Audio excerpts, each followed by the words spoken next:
Hi baby. Hello जी।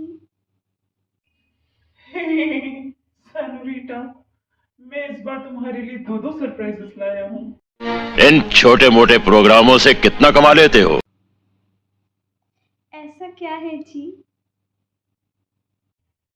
तुम guess करो क्या सरप्राइज होगा।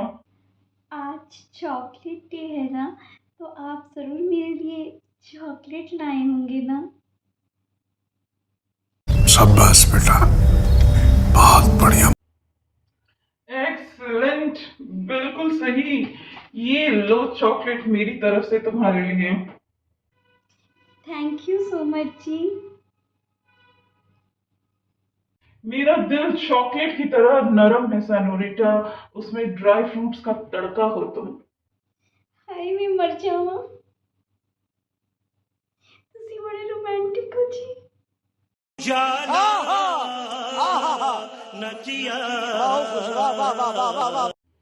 मेरे पास तुम्हारे लिए एक और सरप्राइज है। एक और सरप्राइज? वो क्या है? रहा नहीं जाता। चलो तुम ही गेस करो।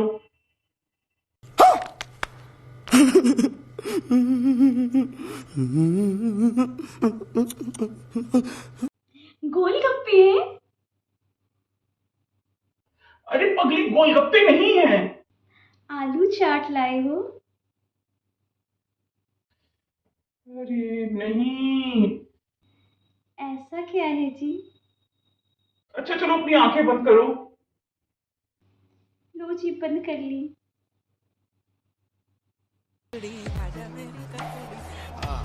ये देखो, ये यूनिक गिफ्ट है तुम्हारे लिए। ये क्या है जी? ये टूथपेस्ट है।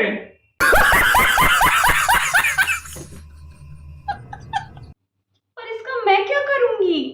देखो, मैं तुमसे हमेशा पूछता रहता हूँ ना, मेरे बाबू ने खाना खाया। अब मैं तुमसे ये भी पूछा करूंगा कि कुछ भी खाने के बाद मेरे बाबू ने दांत छाप किया। वाह क्या सीन है। अच्छा, ये भी पूछोगे अब? क्या हुआ सैनोरिटा, तुमको मेरा सरप्राइज पसंद नहीं आया क्या? एक्चुअली ना, मैं ये सब टूथपेस्ट नहीं यूज़ करती ना। मैं तो सिर्फ गुलमंजन करती हूँ। तौबा तौबा तौबा, थारा मूड खराब कर दिया। हैं? गुलमंजन करती हो?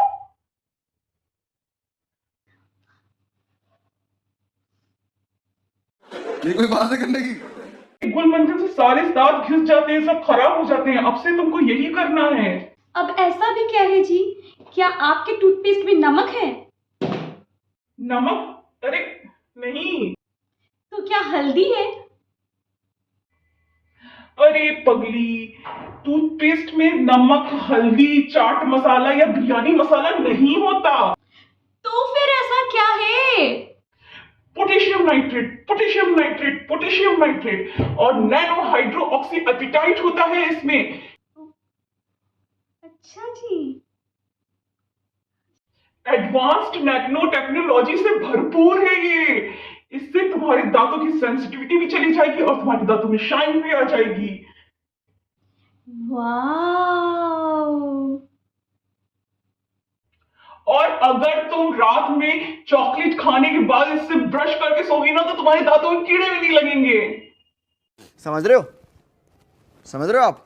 समझ रहे हो? वेरी नाइस जी, वेरी नाइस। हाँ। देखा मैं तुम्हारे ओरल हाइजीन का कितना ध्यान रखता हूँ। थैंक यू जी।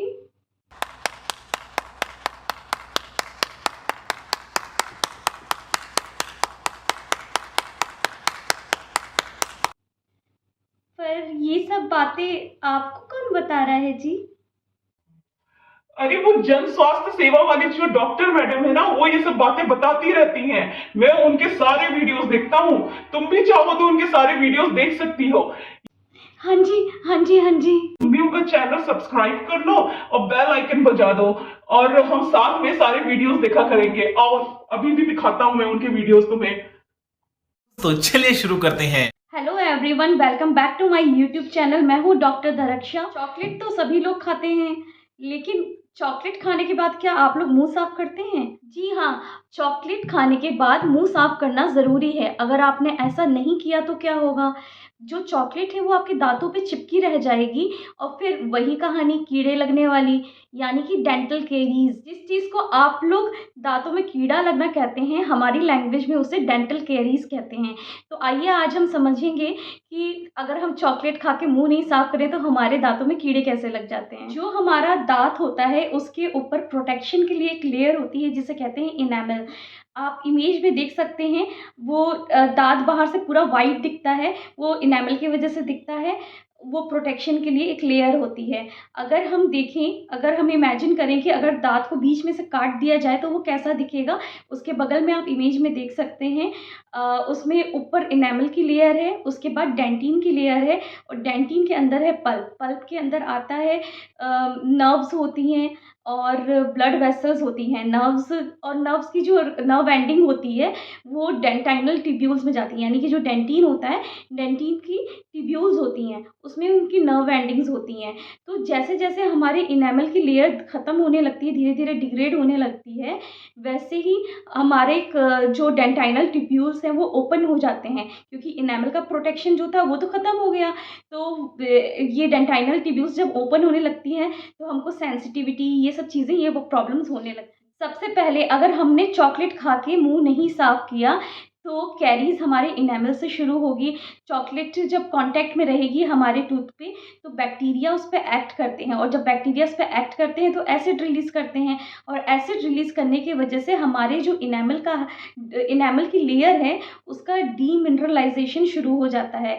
तो वो धीरे धीरे वहाँ से, जहाँ पे कैरीज़ होती है, जहाँ पे चॉकलेट एक्यूमुलेटेड रहती है या फिर प्लाग वगैरह कुछ भी जो एक्यूमुलेटेड रहता है, वहाँ पे कैरीज़ होना शुरू हो जाती है। दांतों का पोस्टीरियर टीथ में जो ऑक्लूजल सरफेस होता है उसमें कुछ पिट्स एंड फिशर्स होते हैं जिसमें कि ईजिली कैरीज होती हैं, क्योंकि वहाँ पे अगर हमने कुछ भी मीठा खाया या कुछ भी कार्बोहाइड्रेट वाली चीज़ खाई तो वो वहाँ पे उसके पार्टिकल्स रह जाते हैं। पूरी तरह से वो साफ़ नहीं होता जब तक हम उसको अच्छे से क्लीन ना करें। सबसे पहले कैरीज जो शुरू होती हैं वो इनेमल से शुरू होती है। तो जब इनेमल कैरीज होती है, जैसे कि बैक्टीरिया ने इन्वेड कर दिया इनेमल में, उसको डिग्रेड कर दिया, तो अगर इस स्टेज पे आप ट्रीटमेंट करवाने जाते हैं तो आपका सिंपल रिस्टोरेशन हो जाता है। अलग अलग तरह के रिस्टोरेशंस होते हैं, तो आपका रिस्टोर करके दांत बचाया जा सकता है। फिर अगर थोड़ा डीप हो गया कैरीज तो फिर आप इमेज में देख सकते हैं वो डेंटाइनल कैरीज बन जाती हैं, यानी कि जो बैक्टीरिया है वो डेंटाइनल ट्यूब्यूल्स में इन्वेड कर चुका है। अब इस केस में सेंसिटिविटी वगैरह शुरू हो जाती है। नेक्स्ट इमेज में आप देख सकते हैं कि कैरीज और भी ज़्यादा डीप चली गई है, यानी कि पल्प तक इन्वेड कर चुकी है बैक्टीरिया। तो पल्प जब इन्वॉल्व हो जाता है तो इस कंडीशन को पल्पाइटिस और इन्फेक्शन अगर पल्प में इन्वेड कर गया तो इसमें हमको आरसीटी करवानी होती है। दांत की नस का इलाज, जिसको कॉमन लैंग्वेज में आप लोग को समझाने के लिए कहा जाता है, रूट कैनाल ट्रीटमेंट कहते हैं उसे। रूट कैनाल ट्रीटमेंट को शॉर्ट में कहते हैं आरसीटी। इमेज में आप देख सकते हैं कि अब पल्प से भी इन्फेक्शन और ज़्यादा डीप चला गया है, यानी कि जो दांत की जड़ें हैं वहाँ तक चला गया है। ऐसे कंडीशन को पेरियोडोंटाइटिस भी कह सकते हैं या पेरियोपाइकल इन्फेक्शन कह सकते हैं। तो इस कंडीशन में भी दांत की नस का इलाज, इससे भी ज़्यादा आपने लेट किया, अगर नहीं आप डॉक्टर के पास पहुँचे तो कैरीज और भी ज़्यादा इन्वेड कर जाती हैं। फिर ये ग्रॉसली कैरियस में आपका टूथ कन्वर्ट हो जाता है, जिसमें बहुत ही कम पोर्शन बचता है दांत का, फिर दांत को बचाना मुश्किल हो जाता है। फिर डॉक्टर एडवाइस करता है कि दांत को निकलवा दीजिए, एक्सट्रैक्शन करवाना पड़ता है। इसलिए आपको अपने ओरल हाइजीन का बहुत ध्यान रखना चाहिए। जैसे ही कुछ भी मीठा खाते हैं, नॉट ओनली चॉकलेट, कुछ भी मीठा खाते हैं तो फ़ौरन मुंह साफ़ कर लेना चाहिए 5 मिनट के अंदर। अगर अभी तक आपने मेरे चैनल को सब्सक्राइब नहीं किया है तो सब्सक्राइब कर लीजिए और वो घंटी वाला आइकन पे क्लिक करके नोटिफिकेशंस ऑन कर लीजिए, ताकि मेरे चैनल पे जो भी नए वीडियोज़ आएँ उसका नोटिफिकेशन आप तक पहुँच जाए। और प्लीज़ इस वीडियो को लाइक कर दीजिएगा अगर पसंद आया हो तो, और शेयर कर दीजिएगा दूसरों से भी। और अगर आपकी कोई क्वेरीज़ हो या फिर आपका कोई डाउट ऐसा हो जो कि आप चाहते हो जिस पे मैं नेक्स्ट कंटेंट बनाऊँ, तो प्लीज़ आप उसको मेंशन कर दीजिए कमेंट बॉक्स में, मैं उस पर वीडियो ज़रूर बनाऊँगी। Thank you so much.